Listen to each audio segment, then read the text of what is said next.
자, 영상 시작에 앞서서 이 파란 버튼 불 탁 켜주시고 들어와 주시면 정말 더할 나위 없이 영광의 순간이 될 것 같습니다. 열심히 하겠습니다. 저희가 쏟아내는 모든 정보는 그냥 동네에서 그냥 축구 조금 좋아하고 조금 아는 체육인 친구를 둔 동네 찐따 형이 그냥 뇌피셜을 좀 풀어낸다 정도로. 잠시만요. 왜요? 70편 15년 차인데 이 정도면 권위 있는 거.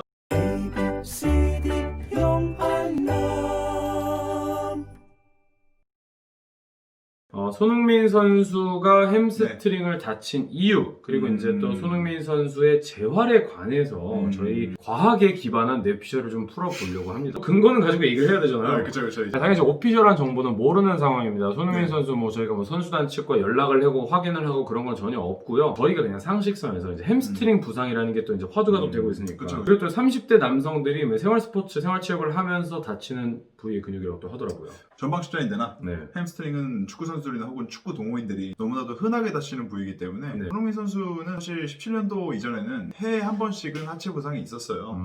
이제 발이라든지 아니면 정강이라든지 허벅지 쪽 부상이 있었고요. 네.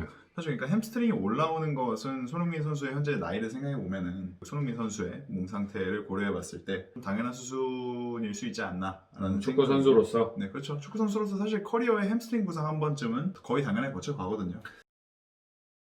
아마 지금 이제 유튜브를 통해서 많은 정보를 얻으시는 여러분들께서는 그 이유에 대해서는 다 나름대로 좀 합리적으로 추론을 하고 계신다고 생각을 하고 있는데, 그렇죠. 무리뉴 감독이 이제 진작에 말했잖아요. 그만 좀 뛰어라. 어. 그리고 이제 조하트 같은 경우에도 이거 미친 살인 일정이다. 손흥민은 완전히 totally exhausted. 완전히 이제 그런 기진맥진. 말도 있어요. 그런 말을 했습니다. 제발 좀 이제 자제 좀 해라. 말도 안 되는 일정인 것 같다라고 불만을 계속 토로하는 그런 여러 가지 정황들이 있습니다. 그래서 피로 누적에 의한 이제 햄스트링 약증이라고 봐야겠죠. 올라온 거죠. 그렇죠. 제 기능을 못한 거고 네. 아무래도 좀 메디컬 팀에서 네. 손흥민 선수의 햄스트링이 심상치 않으니 좀 미리미리 좀 관리를 시켜라 라고 이야기를 들었을 공산이 크고. 증상이 그럼 이전부터 조금 보였을 수 있는 가능성이 있다는 얘기죠? 그렇죠. 근데 이제 이미 있었기 때문에 이렇게 경기장에서는 멀쩡히 걸어 나갔지만 부상이라는 이제 인저리 프로는 올라가게 된 거고요. 손흥민 선수 커리어에 중대한 위협이 될 만한 부상은 아닐 것 같습니다. 자, 근데 이제 우리가 계속해서 이유에 대해서 나름대로 옛날에 이제 손흥민 선수의 신체를 그쵸. 분석했던 그런 적도 있었잖아요. 네. 그거를 가지고 우리가 기능해부학적 이유를 저희 뇌피셜 안에서 좀 추론을 해보신다면. 손흥민 선수가 그때 저희 분석했을 때 네. 그 아버님과 굉장히 상체 체형이 비슷하셨어요. 네. 어깨 앞쪽으로 많이 말려 있고 이런 느낌이었잖아요. 살짝 앞쪽으로 이제 대흉근이 좀 기능을 지나치게 많이 해서 네. 좀 앞쪽으로 말려 있는 케이스인데, 이렇게 되면 척추는 필연적으로 네. 뒤로 굽게 되는데 이런 것들이 이런 골반이 느낌이죠. 좀 아래로 떨어지게 되는, 골반이 아래로 기우는 건가요? 살짝 네. 후방경사 된다고 하죠. 이런 것들에 영향을 끼칠 수가 있고요. 네. 그래서 손흥민 선수의 하체를 봤을 때 뺑이라는 게 좀 있습니다. 손흥민 선수 예전에 그 네. 토트넘에서 그 신체 검사하는 그런 그 사진이 있는데, 사진을 보시면은 백니가 확연하게 드러났었던 것으로 보였었죠. 네, 그래서 전반적으로 이제 전면이 좀 강한 사람이라고 볼 수 있을 것 같은데. 앞쪽이 강한 앞판이. 네, 거의 그렇게 봐야겠죠. 그리고 사실 근데 대부분의 축구 선수들이 거의 그렇기도 하고요. 왜냐면 강력 훈련한다고 무릎 펴는 운동들을 굉장히 많이 하더라고요. 그러면 요즘도 대퇴 그런- 4주. 네, 요즘도 그런지는 모르겠습니다만 이제 또 옛날 선수분들 얘기 들어보면은 그런 것들을 많이 했다. 그리고 또 손흥민 선수도 어떻게 보면은 한국 축구에 또 그런 영향을 받아서 그런 훈련을 많이 하셨을 수도 있고. 저 호날두 잘 먹고 잘 사나 인스타 맨날 연타거든요. 네, 이렇게 인스타 스토리에다가 그거 몇 년 전 얘기죠 지금. 이거 맨날 하더라고 이거. 그쵸. 익스텐션. 아무래도 좀 사두. 중요한 근육이기도 하고 네. 물론 후면부도 중요하지만, 그리고 전반적으로 이렇게 손흥민 선수의 신체 앞쪽이 조금 더 강한 양상을 띈다고 가정을 했을 때 네. 이제 후면에 있는 햄스트링이나 엉덩이의 기능이 이상적인 것에 그것과는 거리가 좀 멀 수 있다는 것이죠. 그러니까 네. 비교적, 그러니까 어디가 약해서라기보다 상대적으로 상대적으로 전면이 너무 우세하다 보니까 네네. 후면 기능들이 그 우세한 전면을 받쳐주지 못하는 그런 느낌인 거잖아요. 그렇죠. 전반적으로 좀 밸런스가 무너졌다고 볼 수가 있는데 사실 그렇다고 하기에는 너무 억측일 수도 있는 게 네. 사실 완벽한 인간은 거의 없고, 네. 그렇기 때문에 모든 축구 선수들이 한 번쯤 거쳐가는 부상이 되는 것이고요. 이제 손흥민 선수의 같은 경우는 사실 꿈보다 해몽일 수 있겠으나 네. 사실 햄스트링을 부상을 당할 만한 몸 상태였다는 게 조심스럽게 만들 수 있을 것 같습니다. 거기에 피로 누적까지 엎친 데 덮친 격으로 그렇죠. 커리어 하이 찍으면서 이제 겹친 거죠. 그러면 이제 우리가 이제 이 영상을 보시는 분들이 단순히 여기 손흥민 선수의 부상만을 가지고 얘기할 것이 아니라 이 햄스트링 부상에 대해서 제가 검색을 해봤더니 너무 많이 나오더라고요. 그렇죠. 거의 햄스트링 이제 현대인들, 그러니까 생활체육을 즐기는 사람들한테는 공통적으로 나타날 수 있는 그런 병이라고 얘기를 하는데, 예방하는 방법이 혹시나 있으면. 예방하는 방법은 이제 일단 척추를 펴놔야 됩니다. 인간이라는 동물이 이제 바른 자세로 앉아 계시고요. 엉덩이 만져보시면 그 아래에 좀 튀어나온 좌골이라는 뼈가 있을 거예요. 있습니다. 네, 좌골로 엉덩이를 뒤로 빼서 앉는다고 생각하시면은 척추가 바로 서게 될 거예요. 네, 이게 인체 교정의 이제 첫 걸음 같은 거고요. 네. 이제 혹시 영상을 보시는 여러분들께서도 이렇게 앉으실 때 네. 이렇게 좌골로 앉으시게 되면 지금 이렇게 일시적이지만 엉덩이 튀어나오는 부분을 네. 바닥에 댄다라고 생각하고 네, 앉으면 그렇죠, 허리가 그렇죠. 펴져요. 좌골이라고 부르는데 이제 좀 허리가 펴지게 됩니다. 음. 허리가 펴지게 되고 이런 것들이 우리가 햄스트링 부상을 예방할 수 있는 것들 중에 하나가 될 수 있을 것 같아요. 그리고 저는 개인적으로 힙 스러스트라는 운동 굉장히 많이 추천드립니다. 그러면은 손흥민 선수 같이 지금 햄스트링에 오신 분들도 있을 수가 있어요. 그렇죠, 그렇죠. 그분들은 이제 병원 다니실 수도 있고 이제 집에서 조금 이제 휴식을 취하실 수도 있는데 그렇죠, 만약에 그렇죠. 와버린다면 대처할 수 있는 그런 최소한의 재활 운동이나 활동 같은 게 있다면 저는 힙 스러스트 아까 말씀드렸듯이 힙 스러스트? 추천드리고 싶고요.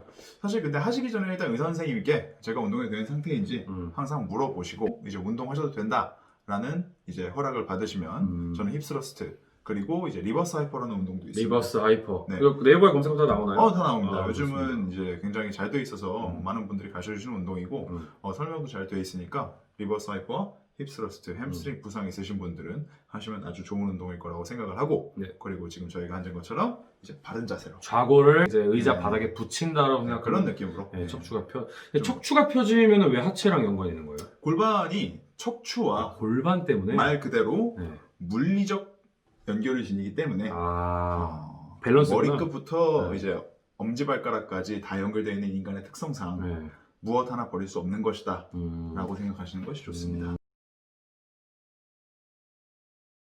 그러면은 이제 많은 분들께서 궁금해하실 것 같은 게 이건데 음. 우리가 이건 아직 모릅니다. 이거는 메디컬 그런 팀에서의 정확한 진단과 그런 것들이 팩트로 이제 오피셜로 나와야지 맞는 거긴 하지만은 일반적으로 봤을 때 이 햄스트링이 올라왔다 하면은 얼마나 쉬어야 되고 얼마나 이게 치료 시간이 경과가 되는지 예측 정도 해볼 수 있잖아요. 사람마다 천차만별이에요. 무서울 정도로 회복력이 빠른 선수들도 있습니다. 네. 뭐 루니 같이 그런 선수들도 있고 이제 하그리버스 같이 이제 뻑하면 다치는 선수들도 있는데 손흥민 선수의 그런 부상 이력과 지금까지의 그런 모습들로 봤을 때 예상 정도만 어느 정도일 수도 있을 것 같다. 제 생각에 뭐 한 3, 4주? 3, 4주. 네. 왜냐면 일단 실려 나가지 않았고 네. 그리고 이제 판단해서 손흥민을 거기서 빼기로 했고 그러면 대체적으로 이제 심하지 않은 상태에서 휴식을 좀 준다는 건데 그냥 뭐 지극히 제 개인적인 뇌피셜이고 제가 뭐 내부 정보를 아무것도 모르니까 한 저는 3, 4주 정도 쉬지 않을까 아니면은 다음 경기 때 진통제 맞고 나올 수도 있습니다. 위험한데 무리뉴 감독은 선수들한테 이제 그냥 맞고 뛰어라 라고 하는 감독으로 또 유명하기 때문에 그래서 이제 햄스트링 부상에 대해서 그냥 아예 되게 혼란스러워 하시는 분들이 좀 계셨기도 네네. 했어가지고 저도 궁금했어요. 저도 궁금해서 이걸 어떻게 치료를 하고 왜 걸리고 도대체 이거에 대해서 이제 얼마나 쉬어야 되고 이런 것들이 좀 궁금해가지고 이번 기회를 만들어가지고 또 여러분과 이렇게 코치님 불러가지고 야밤에 지금 시간이 11시 30분입니다. 네, 치킨 시켜준다 그래서 그렇죠. 네. 출연료가 치킨이거든요. 네, 저 치킨 없으면 안 왔거든요. 많은 케어를 빌면서 네네. 이쪽 채널에 놀러와가지고 구독으로 좀 많이 혼내주시면서 혼내주세요. 네. 영상 마지막까지 시청해주신 모든 여러분 다시 한번 감사드린다는 말씀 전하면서 이 빨갛게 유지되어 있는 버튼 불편한 그 버튼 있어요. That button. unsubscribe 된 상태에서는 빨간색 아닌가요? 빨간색이죠. 그러니까 그거를 회색으로 바꿔주시면 될 것 같습니다. 클릭 한 번이면 되니까 여러분들 그쵸. 정말 잘 부탁드립니다. 열심히 하겠습니다.